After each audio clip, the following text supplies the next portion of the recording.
Rádio Rio de Janeiro, a emissora da Fraternidade, passa a apresentar Luz na Penumbra, programa que leva ao seu coração a mensagem da doutrina espírita.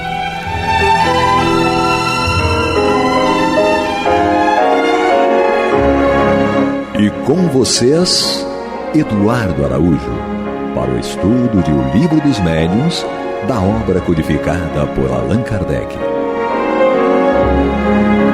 Olá, prezados amigos da Rádio Rio de Janeiro, sejam muito bem-vindos. Estamos chegando juntos aqui para estudarmos o Livro dos Médiuns de Allan Kardec. Comigo, Eduardo Araújo, com ela, tomando café, Maria de Fátima Miranda. Que Jesus nos conduza, não é? Que vício, hein, Maria de Fátima Miranda? Ele é bocudinho, não é? E Paulo Renato, o homem que caiu da cadeira no último programa. É verdade, não é verdade? É verdade, não é? Tecnicamente não houve um tombo, a cadeira que foi afundando. Mas hoje ele está de pé, hoje a cadeira está resistente. Deve ser porque ele engordou um pouquinho durante a pandemia. É possível mesmo. Mas hoje ele não vai afundar, ele vai seguir em frente conosco. Jefferson na técnica aqui também. Sejam muito bem-vindos vocês aí que estão no seu radinho de pilha, você que está nos acompanhando pelo YouTube, no nosso canal da Rádio Rio de Janeiro. E vamos dando sequência no capítulo 2, na primeira parte, que trata aí do maravilhoso e do sobrenatural. Hoje nós vamos começar um novo item, que é o item 15, quando Allan Kardec diz o seguinte: pronunciamos há pouco a palavra milagre.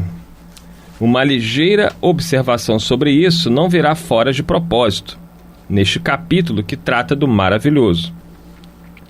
Na sua acepção primitiva e pela sua etimologia, o termo milagre significa coisa extraordinária, coisa admirável de se ver. Mas, como tantas outras palavras, se afastou do seu sentido originário. E hoje, por milagre, se entende, segundo a Academia, um ato do poder divino contrário às leis comuns da natureza. Tal com efeito a sua acepção usual, e apenas por comparação e por metáfora, é ela aplicada às coisas vulgares que nos surpreendem e cuja causa se desconhece. De nenhuma forma entra em nossas cogitações indagar se Deus há julgado útil, em certas circunstâncias, derrogar as leis que ele próprio estabelecera. Nosso fim é unicamente demonstrar que os fenômenos espíritas, por mais extraordinários que sejam, de maneira alguma derrogam essas leis, que nenhum caráter têm de miraculosos, do mesmo modo que não são maravilhosos ou sobrenaturais. E aí, Maria de Fátima Miranda? Ele primeiro esclarece para nós que na sua origem primeira, milagre significava extraordinário e admirável. Até aí tudo bem, não é? Mas depois perdeu esse sentido e ficou naquela coisa com social que estivesse além da natureza. E aí realmente não é o que acontece com os fenômenos que a doutrina espírita estuda. E ele ainda diz: de nenhuma forma entra em nossas cogitações indagar se Deus há julgado útil em certas circunstâncias derrogar as leis que ele próprio estabelecera. Nosso fim é unicamente demonstrar que os fenômenos espíritas, por mais extraordinários, quer dizer, naquela acepção primeira da palavra milagre, não é? Que sejam, de maneira alguma derrogam essas leis, que nenhum caráter tem de miraculoso, nessa compreensão mais recente. Do mesmo modo que não são maravilhosos ou sobrenaturais. Aí nós vamos observar que nós não temos nem condições de afirmar nada em relação à derrogação à lei, porque nós não conhecemos as leis todas, não é? Nós temos uma compreensão limitada naquilo que é pertinente à nossa realidade no mundo físico. Como as leis naturais, elas têm a finalidade de reger e dirigir a vida em situações que transcendem tudo que a gente pode imaginar, é um trabalho interno do ser perante o seu Criador. Então, nós não temos maturidade emocional, psicológica nem intelectual para compreender as leis na sua profundidade. É interessante para extrapolar aí no sentido da nossa conversa, da compreensão, é esse sentido aí que se dá para a palavra milagre, né, mais atualmente ela usada como extraordinário, né, talvez, nós vemos o próprio funcionamento do organismo. É uma coisa que nós poderíamos dizer que é milagroso ou miraculoso, como queiram colocar, mas é extraordinário.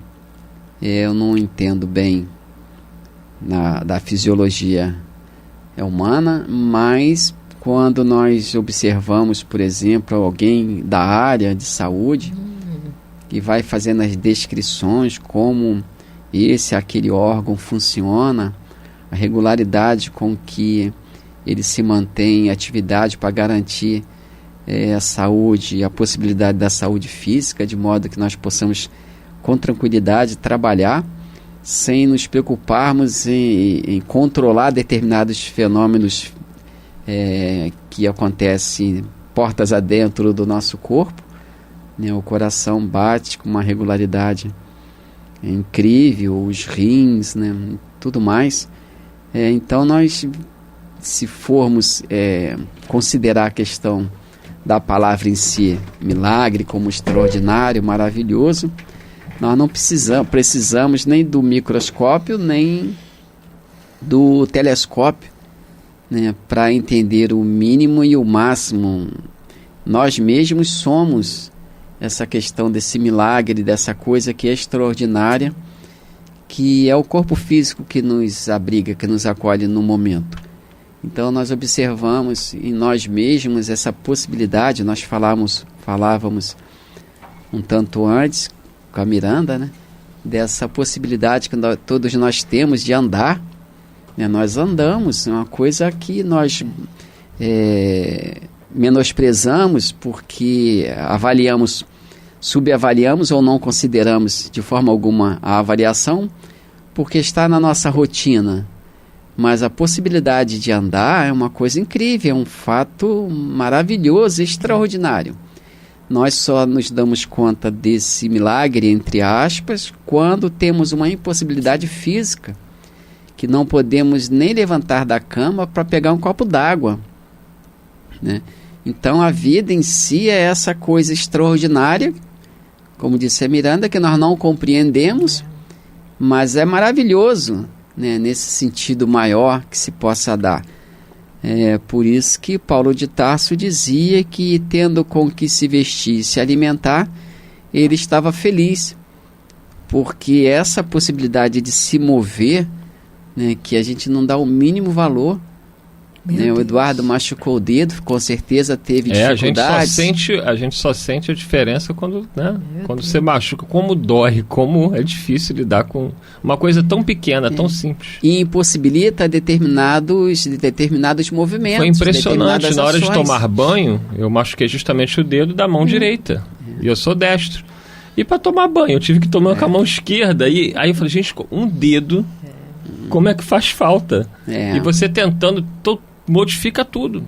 A gente não dá valor às coisas que a gente tem. A gente só quando perde, né, ainda que temporariamente, é que a gente vai dar valor a uma coisa tão simples. Então, é bom a gente pensar nesse, já que estamos falando de milagre, talvez seja uma tergiversação, um desvio muito grande, mas é bom a gente pensar nesses milagres do dia a dia. Essas bênçãos, né, que nos chegam. Do dia a dia. A possibilidade que nós temos ao nosso alcance o tempo todo. Quantos ricos dariam toda a sua fortuna para poder voltar a andar, poder voltar a ver, né? Poder voltar a falar, ouvir. E às vezes a gente pode não ter o recurso material, podemos não ter uma vida tranquila financeiramente, mas temos esses milagres aí, né, de ter uma saúde perfeita, de termos um corpo saudável, mas acabamos não valorizando esses pequenos milagres da vida. Porque olhamos para muito longe, procuramos às vezes a verdade muito longe, onde ela não está.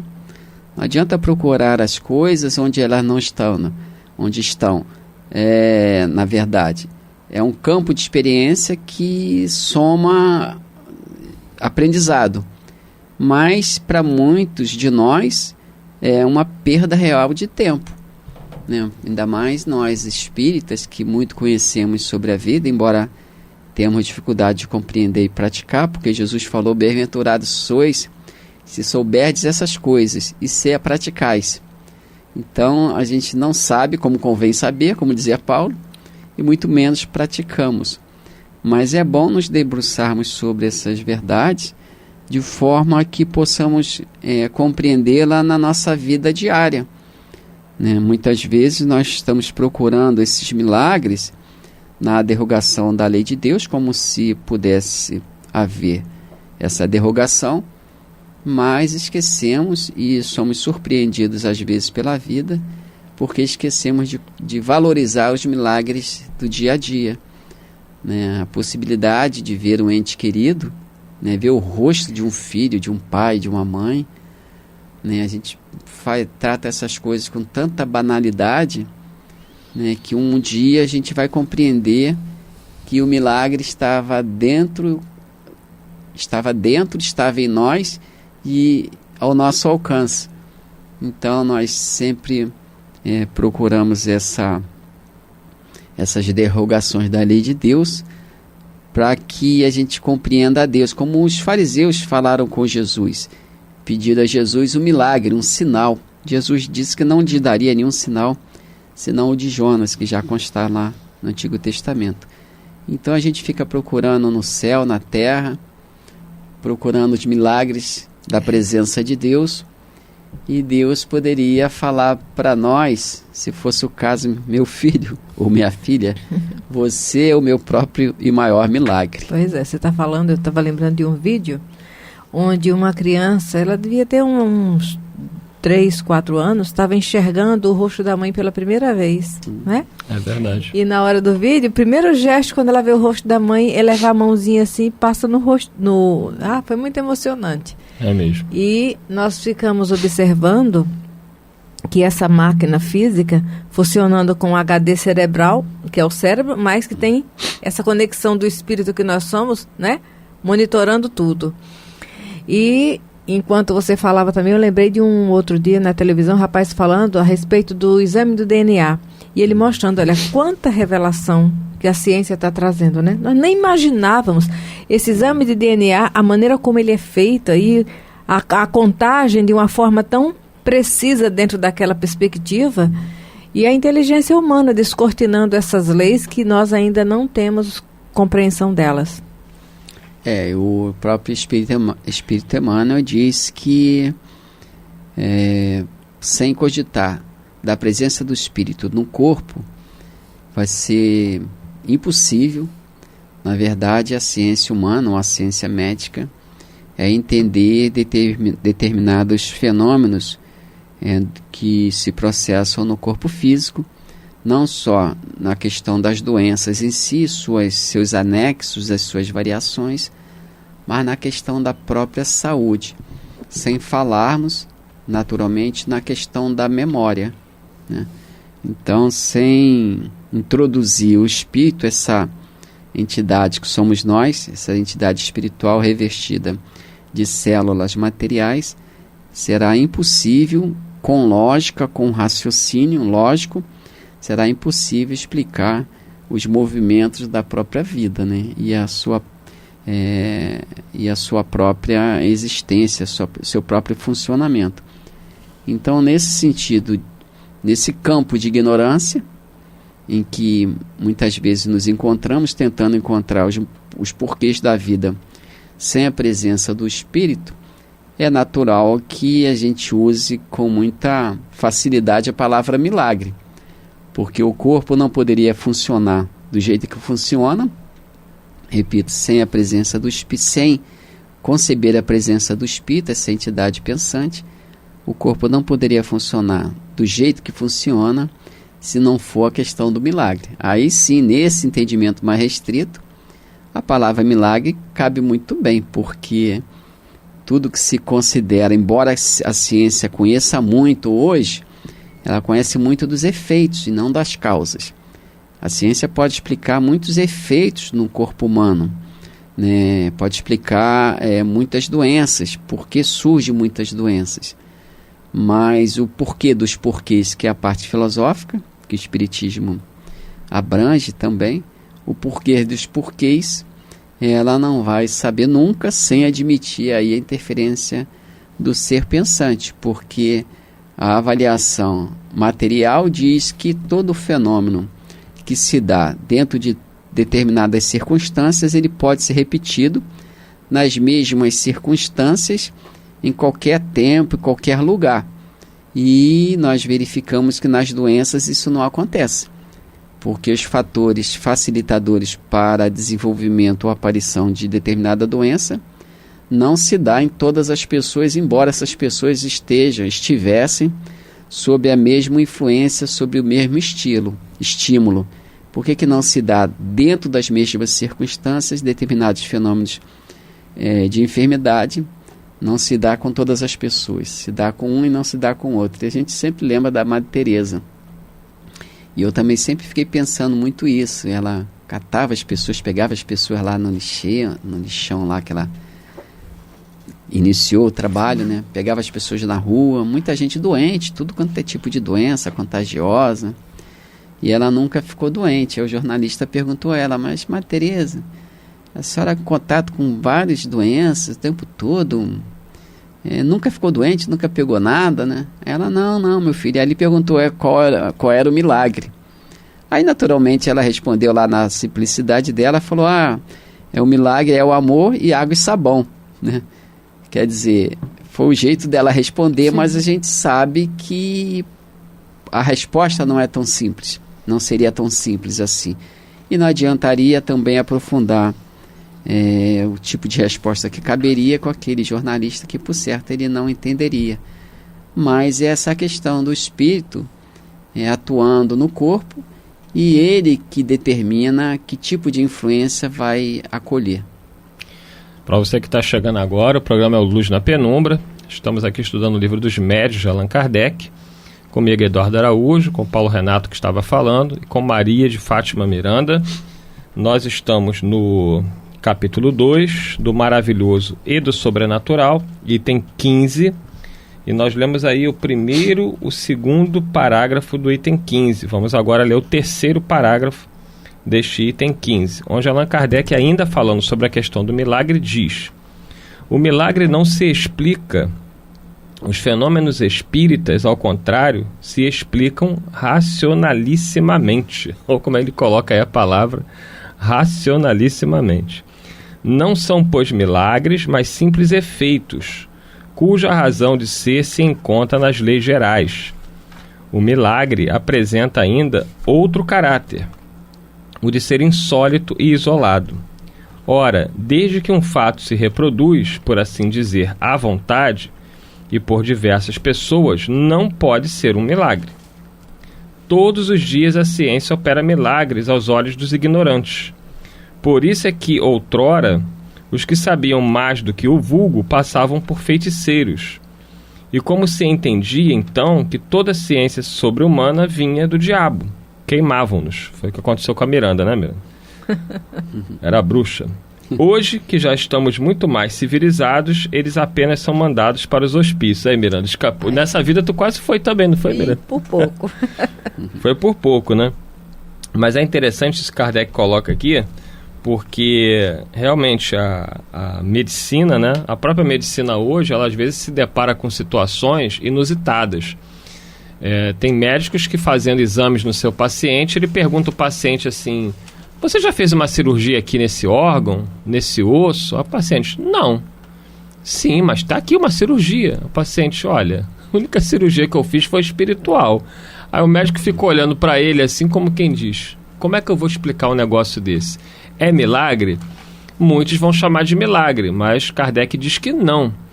É porque os espíritos desencarnados, os médicos desencarnados, médicos da espiritualidade, conhecem técnicas que a medicina humana ainda não conhece. Não quer dizer que eles não vão conhecer. Eles ainda não conhecem, do mesmo jeito que os espíritos antes já conheciam os seres microscópicos e os médicos humanos, os cientistas, ainda não conheciam.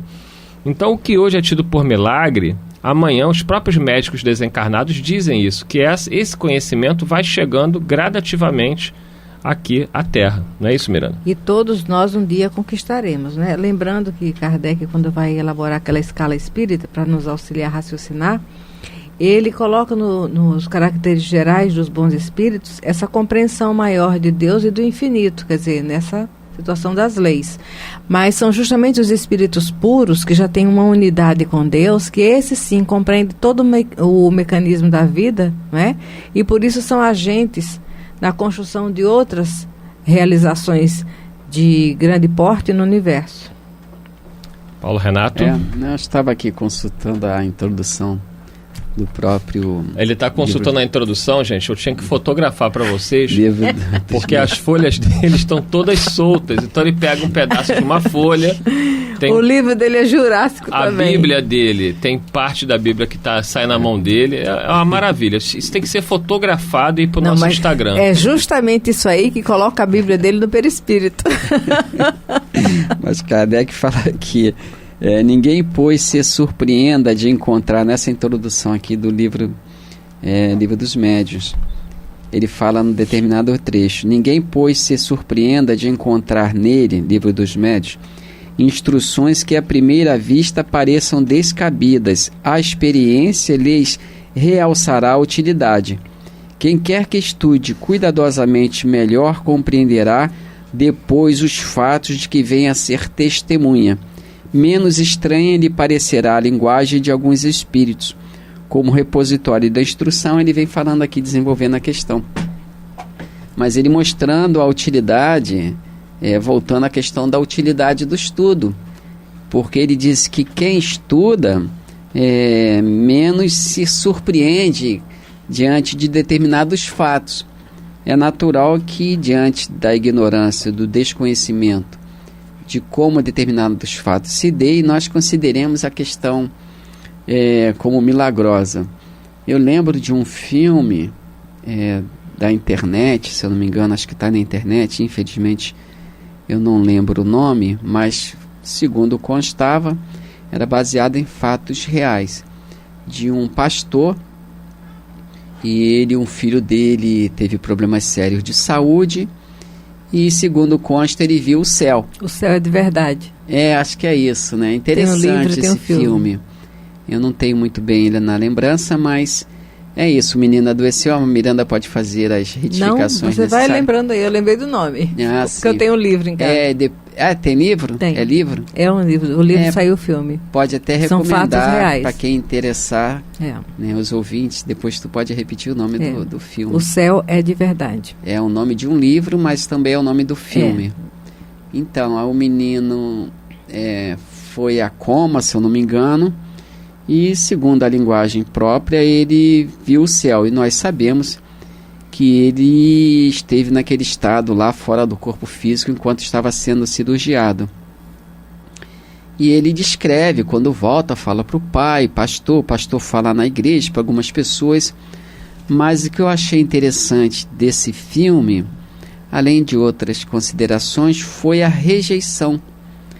Porque o pastor, muito querido na sua igreja, falava de céu, falava de inferno. Era a tônica do seu discurso na igreja.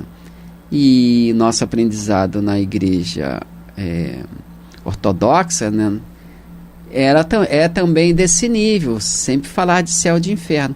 Quando o menino voltou dizendo que foi para o céu, eles não aceitaram, porque só aceitariam se ele tivesse morrido. Então é a questão aí da ignorância do fato, como o fato se dá, né?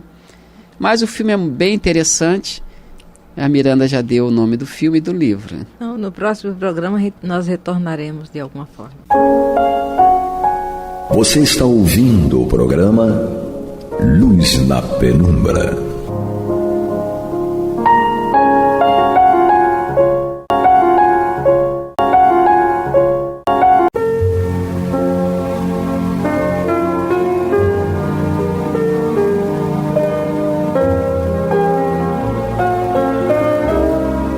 Rádio Rio de Janeiro está levando ao seu lar e ao seu coração a mensagem consoladora da doutrina espírita, através do programa Luz na Penumbra. E agora com vocês, Amaury Santos e Astênio Oliveira, para comentar os textos da Revista Espírita de Allan Kardec no período de 1858 a 1868. Olá, meus amigos, é muito bom estar com vocês novamente para darmos sequência da Revista Espírita na números pares 1858 a 1868. Nós aqui, juntamente com o nosso querido Jefferson, eu, Amaury Santos e Astênio Evangelista de Oliveira. Astênio, nós tínhamos terminado, né, um trecho. Só as características gerais. Características gerais. Isso, nós estávamos estudando no nosso último programa a escala espírita, né, começando pela terceira ordem, espíritos imperfeitos. A gente até lembrou de uma nota de rodapé, né, do tradutor, informando que essa escala espírita ela foi aperfeiçoada, foi complementada por Kardec na segunda edição do Livro dos Espíritos. Então, quem for ao Livro dos Espíritos Sim. vai achar esse mesmo estudo mais desenvolvido. Desenvolvido. Isso. Então, nós vamos dar prosseguimento. Nós estudamos as características gerais dos espíritos imperfeitos e o Kardec dividiu esses espíritos imperfeitos em 4 grupos. Então, são espíritos da terceira ordem e a terceira ordem dividida em 4 grupos principais. E ele começa, então, pela 9ª classe. Então, a gente verifica que são ordens e classes, né? Então, os espíritos da terceira ordem estão divididos em 4 grupos que ele denomina de classes. E começa pela 9ª classe. Na 9ª classe dos espíritos imperfeitos, nós temos os espíritos impuros. E esses espíritos impuros são inclinados ao mal, de que fazem o objeto de suas preocupações. Então, aí estão aqueles espíritos realmente endurecidos, né? Como nós vimos no programa anterior, não necessariamente ignorantes, né? Eles podem ser muito inteligentes, mas serem endurecidos, inclinados ao mal, de que fazem o objeto de suas preocupações. Como espíritos, dão conselhos pérfidos, sopram a discórdia e a desconfiança e se mascaram de todas as maneiras para melhor enganar. É super importante nós estudarmos com carinho a doutrina espírita. Quantos de nós, lamentavelmente, nos transformamos em instrumentos desses espíritos, criando discórdia dentro da casa espírita, né? Perfeito, sua colocação. Né? Estimulando a desconfiança. Isso. E aí um trabalho que poderia ser tão produtivo acaba sendo um trabalho sem utilidade por causa das discussões internas, né? Faltou a compreensão, faltou o amor, faltou tudo numa casa espírita, né? Certeza.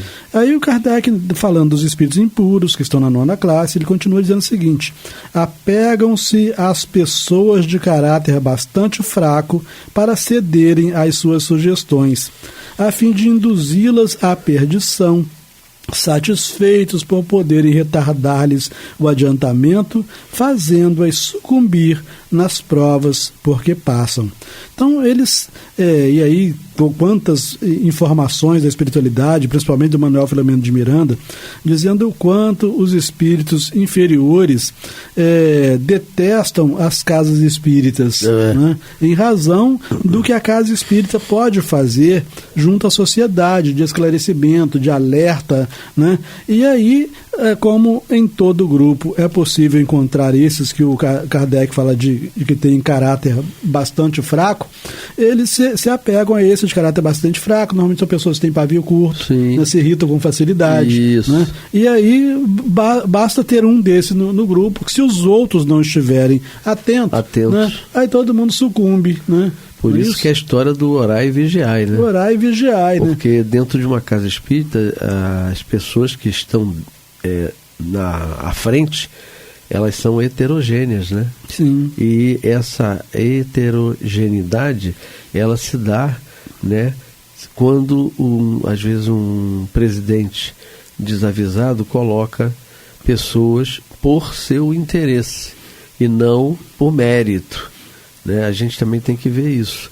E aqueles que estão na outra dimensão, né, estão no invisível, eles nos observam. Eles sabem perfeitamente aonde está o ponto onde eles podem atacar, no sentido de sugestão, porque nós temos que lembrar a vocês que o nosso livre-arbítrio, ele é nosso. E o que esses espíritos podem fazer é nos induzir, né, dentro da nossa fragilidade. E se nós formos moralmente fortes, o que eles fazem? Eles vão até aqueles outros que trabalham com você, mas que têm essa fragilidade, e fazem com que eles criem situações para que você seja prejudicado. Se for a casa espírita, então nem se fala. Às vezes no trabalho também, sim, né? Em qualquer atividade. Na família. Na família, né? Então a gente pode ser envolvido, mesmo tendo um caráter moral elevado, porque eles atacam aqueles que estão próximos. Sim. Aí, prosseguindo sobre os espíritos impuros, diz Kardec, nas manifestações, então nas comunicações mediúnicas, né? Nas manifestações, os espíritos são reconhecidos por sua linguagem. Então, mais uma vez, Kardec dizendo, ele observa a linguagem dos espíritos para você saber com que espírito você está lidando, né? A trivialidade e a grosseria das expressões neles, como nos homens, então, nós falamos no outro programa, né? Aquilo que serve para os espíritos serve também para os homens, né? Então, a trivialidade e a grosseria das expressões neles, como nos homens, é sempre indício de inferioridade moral, quando não de inferioridade intelectual. Então, as criaturas grosseiras, né, que usam palavras chulas, né, a trivialidade, quer dizer, acha muito interessante coisa que não tem valor nenhum. Né? Então, tanto nos espíritos quanto nos homens, isso revela inferioridade. Suas comunicações revelam a baixeza de seus pendores, e se tentam enganar, falando com sensatez, não conseguem sustentar por muito tempo o papel e acabam sempre por trair a sua origem, né? Kardec nos ensina tanto, né? Se nós tivéssemos um pouquinho mais de boa vontade para poder aprender. Então, uma das características dos espíritos superiores é a síntese. A gente pega um texto, mesmo que seja aparentemente bonito, a pessoa só fala, que lindo, às vezes é lindo, mas vazio, né? Exatamente. Então, não tem conteúdo. Não tem conteúdo. Então, se a gente verifica um texto muito longo e vazio de conteúdo, não é de espírito superior jamais. Né? Porque qualquer espírito inferior, em princípio, pode querer fazer-se passar por um espírito superior, né? Prosseguindo, então, sobre os espíritos impuros da 9ª classe, Kardec fala, alguns povos os transformaram, né, transformaram esses espíritos impuros, que se comunicavam, sempre se comunicaram, alguns povos os transformaram em divindades maléficas, outros os designam pelos nomes de demônios, maus gênios, espíritos do mal. Então, esses espíritos com essas características, né, espíritos impuros, eles sempre foram identificados pela humanidade, né, encarnada, né, e receberam esses diversos nomes, demônios, maus gênios, espírito do mal e daí por diante. Isso. Tranquilo? Tranquilo. Isso de acordo com o grupo, né, que estava, por isso que esses nomes surgiram, né? Sim. Como hoje nós temos aí as religiões que falam do diabo, né? Satanás. E eles sempre observaram as manifestações desses espíritos, então, né? Exatamente, só que eles colocaram como o espírito, como nós somos claros como espíritas, e como Allan Kardec sempre foi claro, dizendo que são os espíritos dos homens. Mas aí essas igrejas, elas colocam a coisa como um lado divino, e aí coloca que é Satanás, que é o demônio, como se fosse, né, uma condição eterna, né? Eterna. Definitiva. Imagina, né? Que Deus é esse, né? Se fosse isso, né? Bom, então o Kardec diz que esses espíritos impuros, quando encarnados, aí vamos ver agora se somos nós ou não. Agora vamos ver se nós estamos. Qual é a categoria que nós estamos. Então ele fala assim, esses espíritos impuros, ele fala assim, quando encarnados, os seres vivos, ou seja, os homens, né, que eles constituem, são inclinados a todos os vícios geradores das paixões vis e degradantes, como a sensualidade, a crueldade, a malícia, a hipocrisia, a cupidez, a avareza sórdida.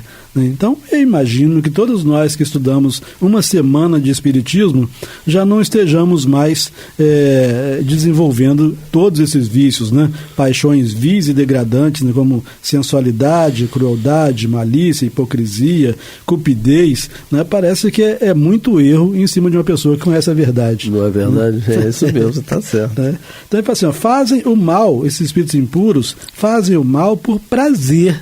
Né? Eventualmente, algum de nós pode até praticar um ou outro deslize, né, que se enquadre no conceito de mal, entretanto, não gerará prazer, pelo contrário, gerará dor. Exatamente. Não é isso? E pelo que você está falando, né, é quase que uma pessoa sádica, né? Sadismo, porque tem prazer em ver o outro sofrer. Né? Isso é. Então, fazem o mal por prazer, na maioria das vezes, sem motivo, e por ódio ao bem.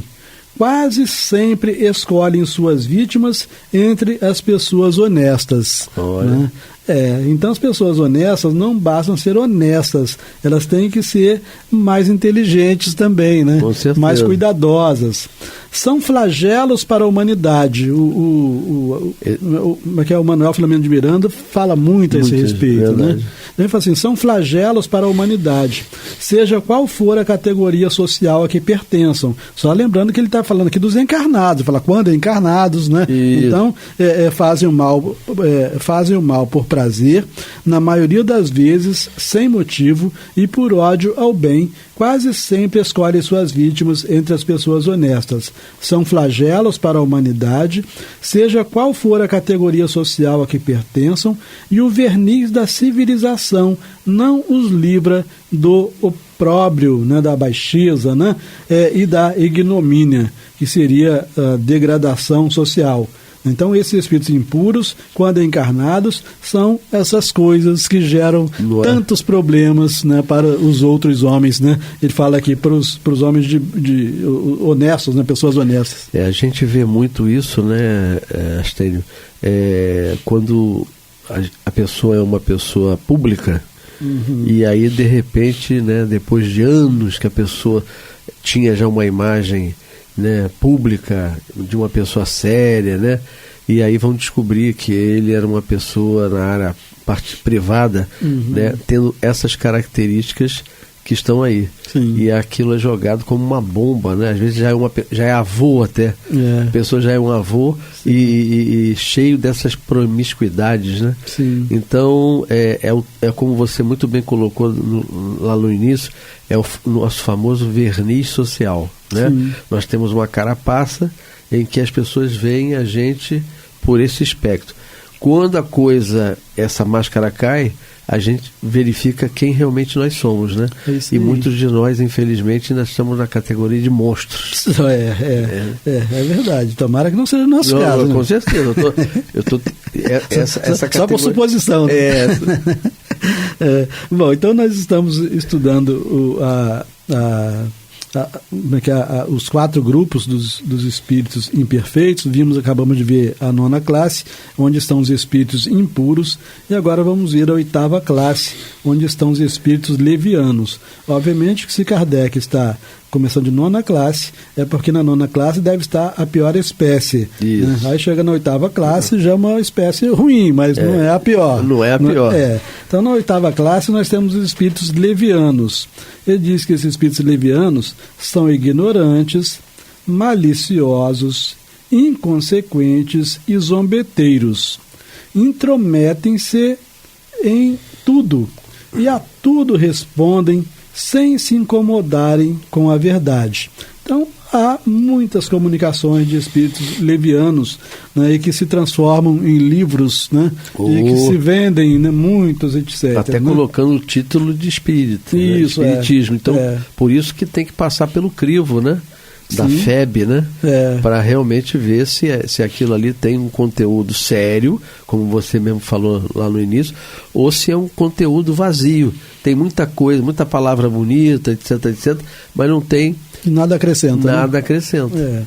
Então, sobre os espíritos levianos, Kardec continua dizendo o seguinte: comprazem-se em causar pequenos desgostos e ligeiras alegrias em aborrecer. Então a gente vê que existe alguma diferença entre os espíritos levianos e os espíritos impuros, né? Os impuros estão lá querendo fazer o mal, têm prazer em fazer o mal. Esses aqui estão assim, né? Como se fossem crianças espirituais, né? Comprazem-se em causar pequenos desgostos e ligeiras alegrias em aborrecer, em induzir maliciosamente ao erro por meio de mistificações e de espertezas. A esta classe pertencem os espíritos vulgarmente tratados de duendes, trasgos, gnomos, diabretes.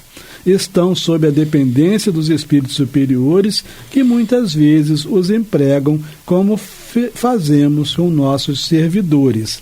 Então, a gente verifica que anteriormente, quando estudamos os espíritos impuros, nós verificamos que eles foram identificados pela humanidade, né, muitas das vezes como demônios, maus gênios, né, espírito do mal, etc. E esses aqui têm sido identificados pela humanidade como duendes, trasgos, gnomos, diabretes. Então vivem mais criando pequenos problemas, né, às vezes fazendo sumir objetos. É verdade, né? É que nós falamos da outra vez. Né, barulhos, né? Isso, mas não são espíritos que de fato fazem mal, né? Aquele mal... Não é sádico, isso, né? Aí Kardec prossegue ainda sobre os espíritos levianos, dizendo o seguinte: mais que outros parecem ligados, só para chamar a atenção um pouquinho anteriormente, né, quando ele fala que muitas das vezes eles são empregados por espíritos superiores, né, como nós fazemos com os nossos servidores. Então, às vezes, espíritos superiores precisam se utilizar de espíritos levianos, né, para poder provocar alguma peça, né, em alguém, porque está se fazendo necessário. Né? Verdade. Mas eles também fazem por livre vontade, e não apenas a serviço de espíritos superiores. Né? Bom, mais que outros, parecem ligados à matéria e ser os principais agentes das vicissitudes dos elementos do globo. Então, só chamando a atenção, quando fala dos elementos do globo, está falando dos fenômenos naturais, né? Então, exerce muita influência nos fenômenos naturais. Então, mais que outros, parecem ligados à matéria e ser os principais agentes das vicissitudes dos elementos do globo. Quer vivam no ar, na água, no fogo, nos corpos sólidos ou nas entranhas da terra. Então, meus amigos, né, se alguém nos perguntar, né, se a doutrina espírita admite a existência desses espíritos, que alguns chamam de espíritos elementais, sim, está aqui Kardec dizendo, né? Exatamente. Ele fala assim: quer vivam no ar, na água, no fogo, nos corpos sólidos ou nas entranhas da terra. Muitas vezes manifestam sua presença por efeitos sensíveis, tais como pancadas, movimento e deslocamento anormal de corpos sólidos. Então, além de atuar nos fenômenos da natureza, né, são muito apropriados para provocar barulhos dentro dos nossos lares. Com certeza. Então, movimento e deslocamento anormal de corpos sólidos, agitação do ar, etc. O que lhes valeu o nome de espíritos batedores ou perturbadores. Então, na codificação espírita, nós encontramos muitas informações, né, no livro dos médiuns, né, muitas informações. Até que os fenômenos, né, que começaram... As mesas girantes, as né? mesas girantes. Sim, estavam esses espíritos levianos lá presentes, né? A serviço de espíritos superiores. Kardec, até quando começou o seu início de investigação, né, em que ele foi como observador, ele via, né, as batidas das mesas, né? Então, esses fenômenos, né, que depois ele observou que havia uma causa inteligente nisso. Sim. Né? Bom, aí prosseguindo com os espíritos levianos, né, Kardec fala assim: reconhece-se que tais fenômenos não se devem a uma causa fortuita. Né? Ele está falando dos fenômenos provocados por esses espíritos. Sim. Reconhece-se que tais fenômenos não se devem a uma causa fortuita e natural, quando tem um caráter intencional e inteligente. Né? Tudo a ver com o que você acabou de comentar sobre as mesas girantes. Né? Todos os espíritos podem produzir esses fenômenos Então, espíritos de qualquer classe, ou de quaisquer classes, né, podem produzir esses fenômenos. Porém, os espíritos elevados, em geral, deixam essas atribuições aos inferiores, mais aptos às coisas materiais que às inteligentes, né? Então, nós, por exemplo, se nos desse um saco de cimento para nós carregarmos, nós pediríamos o boné na hora, né? Porque seria impossível carregar saco de cimento. Então, quando a gente precisa, a gente chama um operário, né? Alguém, uma pessoa habilitada, né? Né? Ter força física, né? Para poder se movimentar. Então, os espíritos superiores, embora eles possam provocar esses fenômenos, em regra eles não se desgastam com esses fenômenos, né? Eles chamam os auxiliares, esses espíritos levianos. Com certeza. Nós estamos, para concluir a parte dos espíritos levianos, nós temos um único parágrafo. Aí vamos ver se a gente completa o estudo da gente desse programa, né, nos espíritos levianos, para a gente depois, no próximo programa, a gente pegar os espíritos pseudo-sábios, para a gente não pegar um pedacinho só hoje, né, dos pseudo-sábios. Né? Então vamos lá. Isso. Então a gente... o Kardec diz o seguinte: em suas comunicações com os homens, comunicações dos espíritos levianos, né, a linguagem de que se servem é por vezes espirituosa e faceta, né? São engraçadinhos, né? Então a gente, por isso que Kardec fala, observa a linguagem, né? Porque espírito sério, espírito superior não é engraçadinho, não é? Então, em suas comunicações com os homens, a linguagem de que se servem é por vezes espirituosa e faceta, mas quase sempre sem profundidade. E aí a gente verifica com os homens também, né? Homens engraçadinhos, mas cadê conteúdo, né? Conteúdo. Vai espremer ali que não tira nada. A gente fala do espírito, mas a gente vê a característica que está naqueles que estão encarnados. Sim, né? a mesma coisa. Homens mais ou menos da nossa faixa etária, né? Mas que tem uma visão tudo superficial, né? Sim. E gosta de fazer piada, é engraçadinho, como você falou, sem nenhuma profundidade. Muitas das vezes agressivos. A gente verifica, né, a quantidade de espíritos levianos encarnados na internet, né? Não é verdade? Quando se trata de política, não respeita a opinião alheia, né? Exatamente. E quando se trata de religião, um religioso ofendendo o outro, né? Não é? Olha o nível, né? Né? Então, espíritos levianos aí lotando o mundo, não é isso? Está lotando. Então, só para no nosso finalzinho aqui, então, Kardec fala, em suas comunicações com os homens, a linguagem de que se serve é por vezes espirituosa e faceta, mas quase sempre sem profundidade. Exploram as falhas e o lado ridículo dos homens e os retratam em traços mordazes e satíricos. Tá bom, então? Tá bom. Então vamos terminar agradecendo ao nosso irmão Jefferson por mais essa gravação aqui. Que Deus abençoe a vocês, aos seus lares. E eu, Amaury Santos e Astênio Evangelista de Oliveira.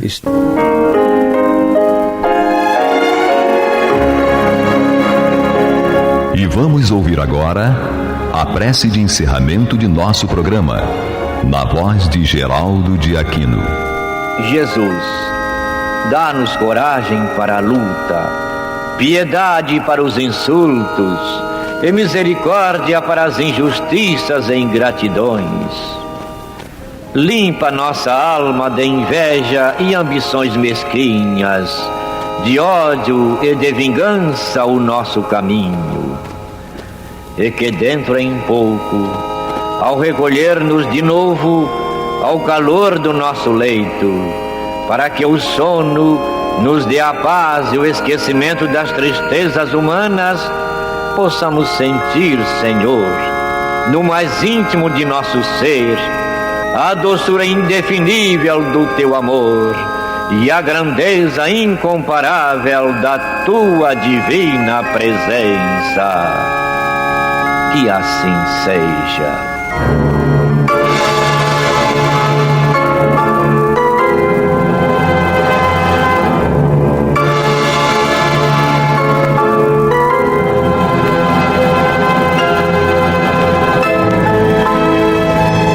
Acabamos de apresentar o programa Luz na Penumbra, que voltará a ser apresentado amanhã às 21 horas nesta emissora.